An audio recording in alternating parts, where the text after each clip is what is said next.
نمازیں پڑھ، سنت پر عمل کر اور اپنے گھر کو ہمیشہ پردہ لگا۔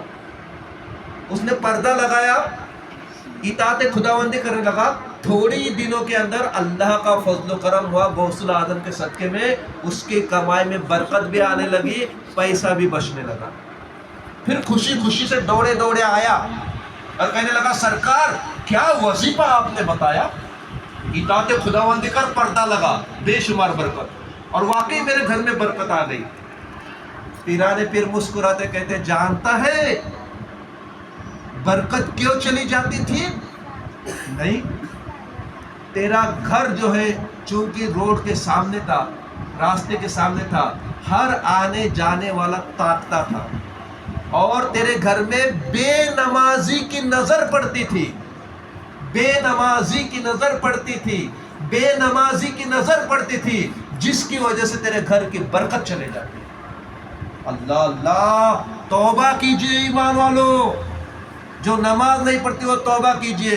بغیر نمازی کی اگر نظر پڑ جائے تو گھر کی برکت چلی جائے، تو پھر آپ سوچئے وہ بے نمازی اللہ اور رسول کی نگاہ میں کیسے۔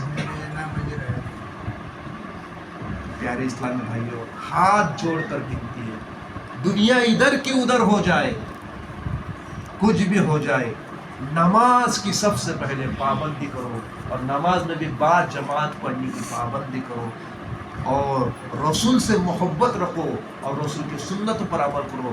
جب تک یہ دو چیزیں ہمارے پاس نہیں آتی، آپ کتنا بھی چلاؤ، کتنا بھی پکارو، کچھ بھی کرو، مشکل، بڑا مشکل، اللہ نے چاہا تو ہی، ورنہ بڑا مشکل معاملہ۔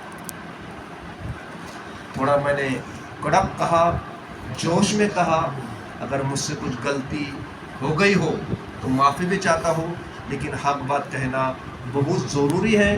جیسا کہ میں نے پہلے کہا تھا، یوشع بن نوح کے زمانے میں اللہ نے نیکوں پر بھی عذاب ڈال دیا تھا، کئی نیک لوگ بھی بد لوگوں کے ساتھ رگڑے نہ جائے، اس لیے یہ بتانا ضروری ہے۔ اللہ تعالی ہم سب کو سننے کے ساتھ ساتھ عمل کرنے کی توفیق عطا فرمائے۔ سیدنا پیران پیر دستگیر محمد سبحانی شیخ عبد القادر جیلانی کی دعاؤں کے طفل میں اللہ تعالی ہماری تمام پریشانیوں کو دور عطا فرمائے۔ سبحان ربک رب العزت عما یصفون وسلام علی المرسلین والحمد للہ۔